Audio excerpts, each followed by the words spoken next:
গেছে গা মোবাইল নিছে আবার সোনাও নিছে আবার ভাতও গেছে চোরে ভাতও গেছে চোরে এই লকুসাইরা খাজার সালা পোস্ট অফিস আসলে এই পাড়া মনে করেন এইরকম চোরের অত্যাচার এই পাড়াটা থাকা দোষাইতে গেছে গা এই যে অটো লই গেছে গা মোবাইল লই গেছে গা নানান কিছু লই গেছে গা ওই বাইতনে টেকা লই যে মুরা পারছে বুঝছেন তাইলে এই পাড়ার আঙ্গর দাবি হইল আমার ছেলের টাকা হারাইছে, দ্বিতীয়বার আমার ছেলের মোবাইল হারাইছে, তৃতীয়বার আমার ছেলের অটো হারাইছে, চতুর্থবার আবার মোবাইল নিয়ে গেছে গা। আমার ছেলে জানি শান্তি থাকে এই কাম ধান্দা করে দেবেন আর মোবাইলটা জানি দয়া ধর্ম করে পাই। আসসালামু আলাইকুম, আমার নাম মোহাম্মদ আজিজুল ইসলাম, আমার বাড়ি ঘাটাইল থানা টাঙ্গাইল ডিস্ট্রিক্ট, গ্রাম কুশারিয়া পশ্চিমপাড়া। আমাদের এলাকায় কিছুদিন যাবৎ মানে এই কয়েকদিন পর পরই চুরি হচ্ছে, ঘরে সিং দিতেছে, ঘর থেকে মোবাইল বা টাকা পয়সা এগুলো নিয়ে যাচ্ছে। আবার এই 10-12 দিন আগে আমার কাকাতো ভাই ইয়াসিন, ওনার অটো ছিল, গেট খুলে অটো নিয়ে গেছে। আবার এই আজকে রাত্রে প্রায় প্রতি বাড়ি এই সিং কাটছে, সিং কেটে ঘরে ঢুকছে, মোবাইল নিচ্ছে, টাকা পয়সা নিচ্ছে, মানে প্রায় বাড়ি আজকে রাত্রে মোবাইল নিছে। আবার 10-12 দিন আগে একটা অটো নিয়ে গেছে। সে নিরহ মানুষ। আমরা এর প্রতিবাদ জানাইতে চাই বাংলাদেশ সরকারের কাছে এবং কি প্রশাসনের কাছে। এদের একটা ব্যবস্থা আমরা চাই সুস্থভাবে। আমরা কোনো নিরাপদ পাচ্ছি না, আমরা কিভাবে চলবো এখন? মানে আমাদের ঘরে থাকাটাই আমাদের অসম্ভব হচ্ছে। আমরা মানে খুব নিরহভাবে পড়ে গেছি। প্রশাসনের কাছে কি চাচ্ছেন? প্রশাসনের কাছে আমরা এটার বা সিকিউরিটি বা কোনো আমরা ভালোভাবে নিরাপদ ভাবে থাকতে পারি। আমরা এই কুশাইরা এলাকায় থাকতে পারতাছি না। অনেক দিন যাবত অনেক অত্যাচার করতেছে, মানুষের গয়না গাটা টাকা পয়সা মোবাইল টিবাইল নিয়ে গেছে গা। আজকে আমার ছেলের বাড়িতে আমার ছেলে ভ্যান চালায় খায়, 2টা গরু আছে, একটা ভ্যান আছে। এইটা আল্লাহ না করুক, এইভাবে যদি আজকে যে মোবাইল নিয়ে গেছে গা, টাকা নিয়ে গেছে গা, আর 2 দিন পরে যদি এইটা করে হালাই দেয় তাহলে তো করার কিছু নাই। তাহলে আমরা কোনভাবে চলমু?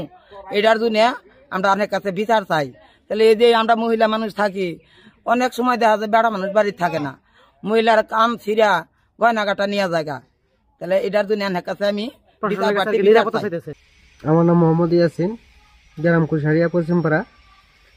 15 দিন আগে রাত্রি 3টা সাড়ে তিনটার দিকে 3:30টার দিকে অটো আছে। ওই তার পরবর্তী ঘুমাই গেছি গা। সকালে ওইটা দিকে অটো নাই। সে এক ঘটনা। ইয়ার আগেও একটা মোবাইল হারিয়ে নিয়ে গেছে, তার আগেও ঘরে 3বার টাকা হারাইছি। আবার আজকে সকালে 1টার সময় উঠছি, রাত্রে 1টার সময়টা বাড়িতে শুয়েছি, শোয়ার পরে আর উঠি নাই। সকালে ওইটা দিয়ে যে এই ঘরের উত্তর মুড়া সাইডে খোলা দেখা যায়। তারপর আমার সঙ্গে দুইটা ফোনও নাই, ফোনটা হারাইছি, ফোনটাও নিয়ে গেছে গা। এই তো এর আগে একটা অটো নিছে, তার আগে একটা ফোন নিছে, তার আবার আগে 2-3বার টাকাও নিছে। এখন প্রশাসনের কাছে আমি এটার নিজ বিচার চাইতেছি, এরকম জানি আমার হেরাস না করে। আর চেষ্টা করে যদি আমার ফোনটা পাওয়া যায়, আমি গরিব মানুষ, এটার জন্য প্রশাসনের কাছে আমি দাবি। এটাই অনুরোধ আপনার কাছে। আমরা নিরাপত্তার জন্য নিরাপত্তার দরকার। কালকে যে ঘটনা হয়েছে এগুলো কি সব সত্য? কাইলি না ঘটনা হয়েছে না সব সত্য।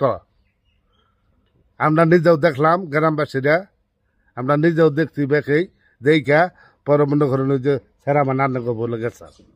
আমার নাম জুয়েল, আমার বাড়িতে আজকে সিং কাটছে।